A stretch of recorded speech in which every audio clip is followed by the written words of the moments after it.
Yung mga boss. Nagulat ako kanina. Yung kinulong na statue man. Oh. Kaso matanda na siya mga boss eh. Lolo na. Kilala niyo yan kasi viral eh. Oh. Ang itsura niya statue man blue. Oh. Tapos hindi siya gumagalaw. Tapos nag-viral siya. Ganun. Kaya kilala niyo yan siya kasi biniral niyo. Oh. Ngayon, gulat ako kasi nakakalungkot kasi nakulong siya. Pero, alam mo sa totoo lang mga boss, sana may programa dyan na bawal mamalimos.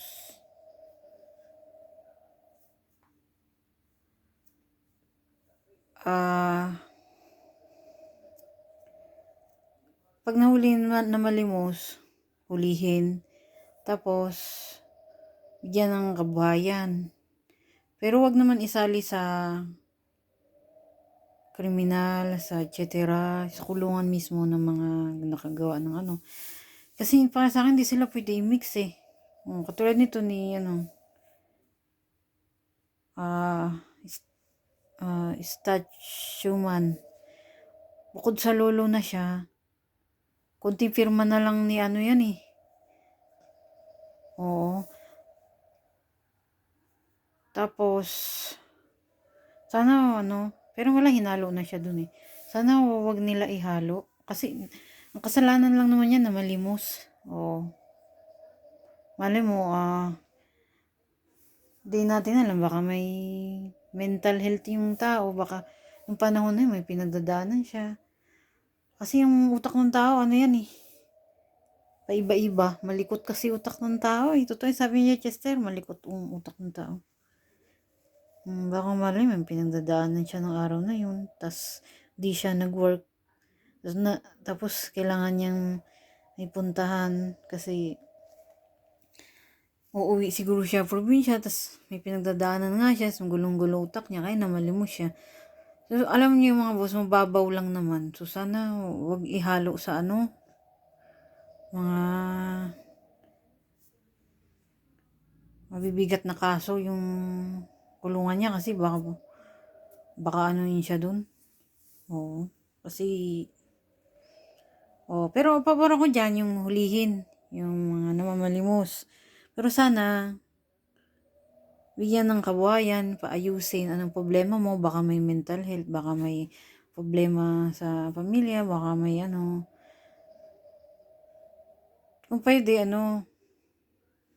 kung kaya alamin muna, imbestigahan, tas bigyan ng second chance, sabi naman ni God, second chance. Pero wag sana yung ihahalo sa mga kriminal, sa kulungan na alam niyo naman na sa loob doon, Diyos ko. Yun lang naman. Pero pabor ako sa yun nga. Kaya tingnan nyo, yung grupo ko, na gano'n sila, nag-charity. Ayaw ng mga tao may kabuhayan. Sabi nila, pera mo na lang. Sabi gano'n, ayaw namin yan. Pero hindi naman lahat gano'n. Pero alam niyo, matatagalan kami maghanap ng tunay na deserving kasi nga, di sabi ko ganito na lang. Nasanay na pala yung iba. Mas maraming nasanay na ayuda, asa sa gobyerno. Mas marami mga boss. Bihira na lang pala yung mga gustong magbanat ng buto. Ngayon, sabi ko, hindi, tuloy naman yan. Kasi para maging masaya si God. Sabi ko ganito, para maalala ng mga tao si God, ng kabutihan, gawin ninyo, huwag kayong, kasi mas masarap ang buhay ng payapa, ganyan. Sabi ko ganito na lang, tuloy pa rin, tapos, ipipilit na lang sa kanila. Ipipilit. Tapos gusto daw nila pera, bibigyan na lang din ng konting pera. Pero pagka, talagang yun lang yung budget, pang kabuhayan lang. Kasi totoo lang, doon na namigay ng pera eh. Ayoko niyan. Kasi nga, nasasanay. Oh, kaya nga yan ang inano ko kabuhayan. Eh, ayaw nga. Ay, ayaw nga. Oo. Yun ang problema. Di sabi ko ano,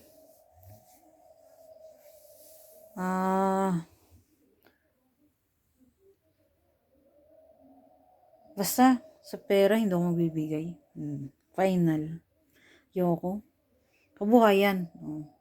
Bigyan sila ng kabuhayan, tapos bahay-bahay na Nutella. Ipipilit na lang. Oh, ganun na lang. Pero pera, hindi. Hindi. Ayoko. Tama na yan kung ano, gusto nila. Kasi hindi nga ako rin ako pabor sa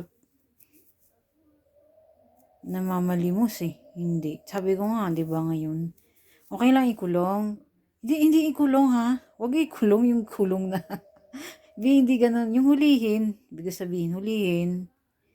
Alam mo, investigahan. Baka nga may ano yung mental niya. Baka may problema siya. Ano ba pinagdadaanan mo ngayon? Ganyan. O, anong problema sa pamilya mo? Ano bang kabuhayan mo? Ano bang ano mo? Tapos tulungan, bigyan ng ano. Tapos pag bumalik doon, sa pamamalimos, hulihin ulit siya. Pero hindi siya ikukulong na ano.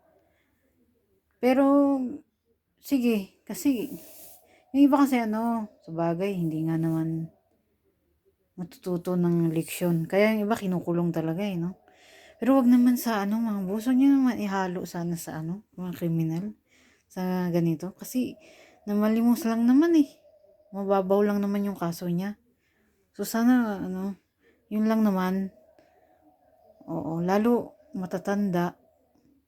Siyempre, konting pirma na lang ni ano yun, 'di ba? Alam niyo na, madededs na yun. Yun lang naman. Sana na engage niyo. Tsaka, sana wag negative yung interpret nyo. Sabay, wala namang magagawa kung di ko nga makontrol mga tao eh. Kung ibabash ako, wala kang magagawa sa bagay. Oh, yun lang mga boss.